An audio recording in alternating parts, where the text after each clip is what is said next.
radio? Press start. 88.1 FM, WLRA.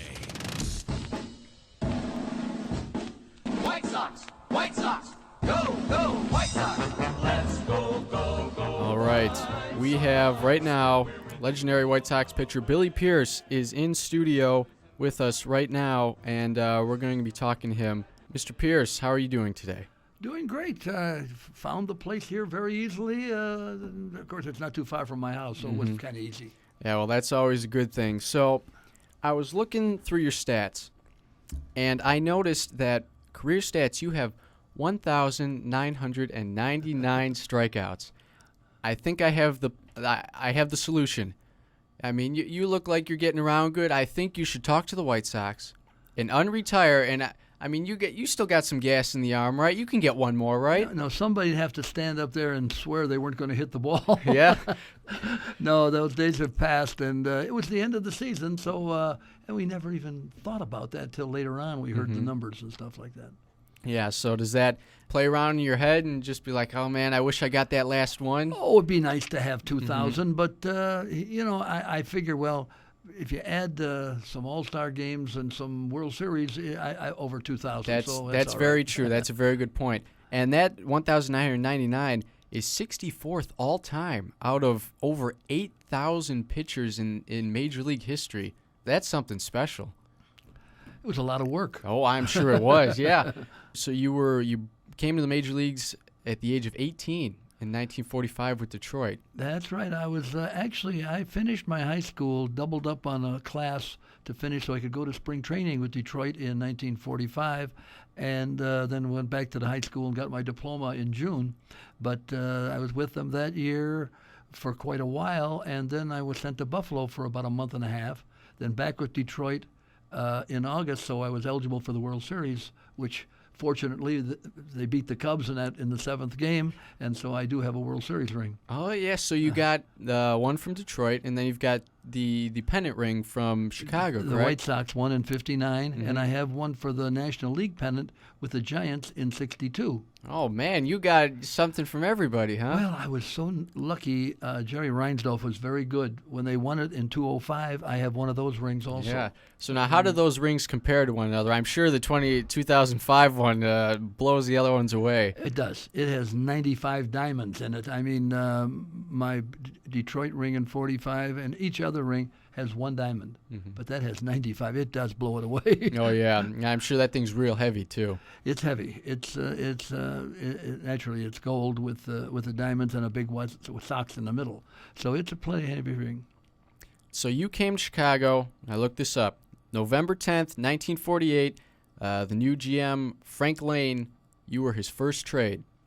I was the first trade. Aaron Robinson, a catcher, went to New York. Went to Detroit because they had a short right field and they needed a left-hand hitting player and a catcher as besides. And I went over there, and plus that, I think Detroit threw in $10,000. I wasn't worth too much. I threw in $10,000 in the deal, and that was the trade. Well, I'm sure they're sorry they made that trade. So I was also reading, Mr. Pierce, you were all over the place. You almost threw a perfect game. You were in 7 All-Star games, which started 3 of them. You had the World Series, of course. Now, what was it like, that perfect game? Were you thinking about it? Were you nervous or going into that ninth? Once you're out there on the mound for a few years, you don't get as nervous as the adrenaline's flowing. There's no question about that.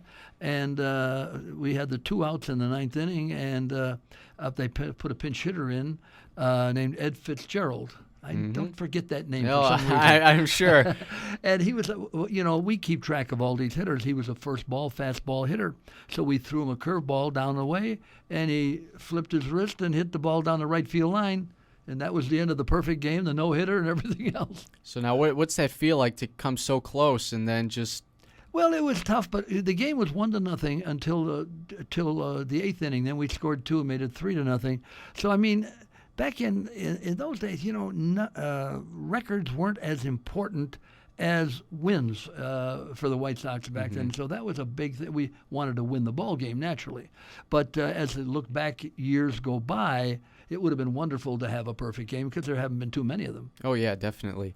That night, June 27th, 1958, Sox versus Senators, were your teammates all, on the other side of the bench, or were they talking with you? Or, what was the mentality of that? They were very quiet the last couple innings, without a question. That's kind of an unwritten rule. You just don't say anything, But, once it gets to about the 8th inning and being a pitcher, you know who you faced and who's coming up, so you know that there's nobody been on base, and you're right in the correct number in the batting order, so you know what's going on. But so you just do your best, and that's all you can do. Now, what's it like to be, let alone 7 All-Star games, but starting 3 of them? I mean, that's got to be a real honor to start 3. It was a tremendous thrill. I mean, the first one I started in 1953. Well, it so happened it was the same time my first child was born. My wife was in the hospital, in fact. 53 was a good year for you. 53. Yeah, it was a big July. There's no question about that. And it was a tremendous thrill. Not only that was my first All-Star game to be on the team and then to be the starting pitcher besides, it was very exciting. Oh, I'm sure it was. Obviously, it's not like it is today where there's a purpose to the All-Star game, where this one was more of just an exhibition for fun. Where now today it determines the home field advantage of the World Series. So were things lighthearted? Were you guys joking around with the other star players and stuff? Or? No, I mean, we never called it an exhibition.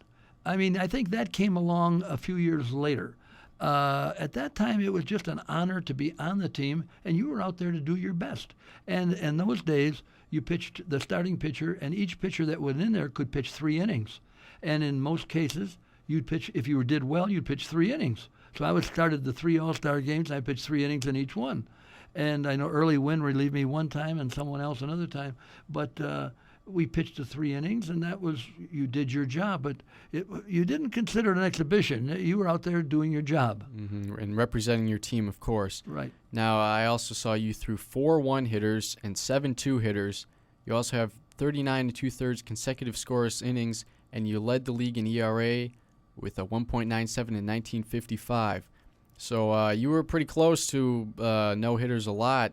And one anecdote I found was that after the White Sox scored a run in the top half of an inning, your friend Neal Fox would come up to the mound and say, "All right, there's your 1 run. You better hold on to it." Well, that was the year that I had lost a couple of games 1-0. And then we scored a run in the first inning, and Nellie came up to, because Nellie and I, we roomed together for 11 years, and he came up and he said exactly what you said. He said, "You got it, now you hold it." And we did win 1-0. Oh, well, there you go. Tell me about Neal Fox. Obviously, he's another player that has been retired by the White Sox. He's got his own statue. He's got his picture on the wall, just like you. How's it feel to be enshrined with a friend of so long? Well, tremendous, because we were very close friends. When you room together with somebody for 11 years, I mean, and through good days, bad days, I mean, we saw that we were with the White Sox when they were coming up, and then by 51, we were kind of a competitor with the Yankees. I mean, we were in first place in July, so we were fighting it all the time. But Nellie was such a great competitor. I'll tell you, we'd play gin rummy at night quite a bit, and after night games, just to run yourself down a little bit, relax. And I'll tell you, he could win 3 or 4 hands, and if he'd lose one, he'd scream bloody murder. He was just great. He wanted to win all the time. That's a good thing to have an athlete, that drive to do well. When you bond with a team and then a teammate gets traded, what's that like for a team like that to see some of their close friend get sent away? It's a very tough thing for a short period of time, because we all understood it could happen. Trades do happen. But we were fortunate in a way, because we had Sherman Lawler, Neal Fox, Minnie Minoso, myself. We're all with the team for a long time. So the close teammates were still there. And the first one to leave was Minnie. I always kid him about it. I said, "Minnie, we had to get rid of you so we could win the pennant." So he left us for 2 years, 58 and 59, and then came back and was with the team and still does work with the ball club. But it's a tough thing to lose a friend on a ball club. But when he goes to another ball club, he's still a friend, but he's the opposition. So you're trying to get him out, and he's trying to get a hit. So now, what was it like for you personally being traded, especially from a team that you've been with for so long, and then going pretty much across country to San Francisco? Well, I'll tell you a little story. It was a tough thing, but I knew it was probably coming because I had been pitching a long time with the White Sox, and they were starting to make a few different changes. And I had talked to Eddie Short, who was the general manager at the time, and I said, "There's only one thing, Ed." I was the player representative down in Florida at the time. I said, "I would like you to give me a call before you let the press know." I said, because when I was traded the first time from Detroit here, I heard it over a disc jockey show at my to-be wife's house. And so I would like to know about it. So what happened, I get a call after we had meetings for 3 or 4 days. I get a call this one night, and he says, "Bill, I have to tell you this. You wanted to know you were traded to the San Francisco Giants." I said, "Eddie, I understand the way things are." I said, "But before you announce it, give me about 10 minutes. I want to call my wife and just tell her about it so she knows about it."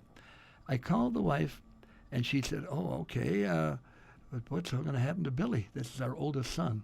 He had been working out with the ball club in the outfield. We had 4 or 5 kids, Lawler's boys, Ray Berry's boy, and mine, working out in the outfield when the pitchers were hitting just to catch flies. And he got to know Nelly and Landis, Rivera, all of them very, very well. She said, "Well, I'll tell Bill." So she told him, and his answer was, "Hot dog, now I'll get to play with Willie Mays." So that made the trade okay. Oh, yeah. Well, if one's happy, everybody's happy, right? Right. There was the perfect game, the AllStar Game, but the World Series, playing in the World Series, the big one. What was that like, and how would it differ, just from playing out there every day? Well, when you go to the ballpark, there's bunting all over the field. Yeah. Right then you know something's different. Yeah. Without a question. And there's newspaper people from all over the country are all around. Well, they are at the All-Star games also, but they're there. And for the White Sox, it had been so many years since they had won the pennant. It was a great thing, and it was such a tremendous thing for the fans and the reaction of the fans. I'll never forget when we won the pennant in Cleveland. We were in Cleveland. We flew back here, and there were about 50,000 people, they say, at the Midway Airport. And we had a tough time finding a ride, and Earl Torgerson and I got in a cab, and on our way home, we're going down 55th Street, Garfield Boulevard there. This is 2 o'clock in the morning. People were out on their lawns. There was flares on their thing, and they were all celebrating that we won the pennant. And this is 2 o'clock in the morning. So it was a big thing, not only for the south side of Chicago, but it was naturally a tremendous thrill for us too. Yeah, I can imagine. I remember all the celebrating in 2005. That was extremely exciting. And it got more exciting when they won. That's for sure. Oh, yes, definitely. Yeah. What type of pitcher were you? Were you one of those, guys that were shooting fireballs, or were you more of a finesse where, you're going to place this pitch here and place this pitch here? Well, I think myself, like a lot of pitchers, you change as you get a little bit older. When I come up, I was just strictly a fastball pitcher and curveball, fast and curve. And then after I had pitched about 4 years or so, I came up with a slider. Paul Richards said, "You got to throw this slider. You have to throw this pitch." And what a slider does, mine only broke maybe 6 or 8 inches. But what it did, it gave me another breaking ball that I could throw for a strike anytime I wanted to. So it made me more of a pitcher than a thrower. Mm-hmm. So as the time went by, I threw more sliders and less fastballs because the fastball probably wasn't as fast as it was when I first came up. So you do change your delivery a little bit as your speed will dwindle down. You rely more on control. What was your favorite pitch? Would you say it was the slider then? Well, it was a slider, but also that was later in my career. The fastball was always my key pitch early in my career and in the middle of my career because I was fortunate. The ball would move. Of course, sometimes it would move out too, but the other way, which wasn't good. Yeah. But I had a natural delivery where my ball would move into a right-handed hitter, and it made it tough on the hitter. My ball would rise a little and move in. So the fastball was my key pitch at that time. And then as we changed, it went to the slider, and it was the pitch that I relied on very much. Now, what's it like to see your face on magazines and baseball cards? And actually, I was looking on the internet, and I actually saw a little cutout of you, and you could piece yourself together put your arms on the little cardboard guy, and there'd be a little standee of you. Now, what's it like to see stuff like that with your face on it and your name on it? Well, it's a thrill. There's no question. It's a thrill. I mean, of course, one of the big thrills was when 2 or 3 years ago when they put the statue up at the ballpark. Mm-hmm. I mean, that has been just number one thrill because, I mean, my grandkids go to the ballpark and friends go to the ballpark and they say, "Oh, I saw that statue." You know, that is probably number one in thrills. Oh yeah, I can imagine. But it's I mean, people don't realize nowadays, and I'm not the only one I know, but I get an average of at least 3 letters a day to sign things, cards, baseballs, bats, gloves once in a while. But I mean, the 1950s had a great nostalgia move on people for some reason, and they want things. And Jimmy Landis, I talked to him quite a bit, and I know he gets a lot of cards too to sign, and I probably all the fellas in that era do also. Mm-hmm. You pitched in Old Comiskey, and you've been to the new park. What did you like about the old park and the new park? Obviously, they're very distinct differences. Was there something that really stood out to you that you really liked in the old one that maybe didn't make the crossover, or vice versa? Well, I'm not a person that says I gotta have what I had years ago. Mm-hmm. I like the old ballpark. I like the people that I was around, probably as much as anything. I mean, you can always look around. There were Andy Frayne ushers. There was this. There was that. There was the players that I liked, and that's hard to forget. But the ballpark itself, this ballpark is so modern, improved. You can see there's no poles in the way. You can see well. The clubhouses are fantastic. I mean, they have a weight room I think as big as our clubhouse was. I mean, everything has changed, modern, and I would say for the ball player, it's definitely changed for the best. But for the fan also, I mean, there are some fans that swear by the old ballpark. To me, the seats in this ballpark are so much more able to see the ball game itself, even if you're out in the bleachers. So I actually, and it's very, very clean. The food is fantastic. I like the new ballpark, but I have nothing against the old one either. Mm-hmm, yeah. Now, I also read that you were the color man for the White Sox in 1969 for TV. Yes, I did that. Actually, what had happened, Mel Parnell did it the year before, and he hurt his back and couldn't do it, so they called me, and I filled in with a gentleman named Jack Dries, who was an announcer, had been announcing for a while, and we did the color that year. It so happened that year, I think they lost 106 games, so it was not an exciting year to be a broadcaster. Yeah, I remember we had a commercial, and I think we said it 3 or 4 times because there weren't any other commercials. But that's the way it was. Did you have a job during the off season? When I was playing ball, I didn't have a definite job, except my dad had a drugstore in Detroit for about 30-some years, and I would go and help him in the drugstore mainly in the winter. And we got to do that all the time. And every year, about February, I'd get a call from one of the newspapers in Detroit. Bill, we want to come out, and they'd take a picture of me by the cigarette counter in those days that I was working there, and it was a yearly picture we took. But no, I did work at the drugstore, but I didn't have a main job, no. All right, now do you still follow baseball? Very closely. But I follow it on TV, and I follow I had granddaughters and grandsons that went to Sandburg High School, and I follow Sandburg High School quite closely. Mm-hmm. I tell you, and I found out these girls nowadays, they play just as well as boys. It's fantastic to watch them throw the ball, and they pitch so fast. It's a good game to watch. What would you say, would you say the game has changed since you've played it, and has it changed for better or for worse? Well, it's very hard to say it changed for the better because we had a great situation. The fellas loved to play the game. They were there all the time, and if they got picked for an all-star game, it was a tremendous thrill. I've seen nowadays where fellas don't go to the all-star game for this reason or that reason, and it disappoints me, that part of it. And I think there's no question the agents have come into the game and do a lot of the talking for the players. And I think that takes a little away from the game when you see in the media dollar signs all about dollars instead of the game. In those days, well, we had contracts that were maybe too much the wrong way. We could only sign a one-year contract. There was no multi-year contracts. And a bonus could not be written into the contract. It had to, now it's different nowadays. And it just amazes me. I see a man that's making, we just say, for instance, this happened a couple of years ago, making about $10 million a year, and he had a bonus written in. If he made the All-Star Game, he'd get $50,000. Now, if you're getting $10 million a year and you don't make the All-Star Game, there's something wrong. But money has changed the game. The game itself is exciting as it always was. The designated hitter is good. I have to, being a pitcher, I'm not happy when I hear him say he had a quality start, pitched 5 2/3 innings or 6 innings.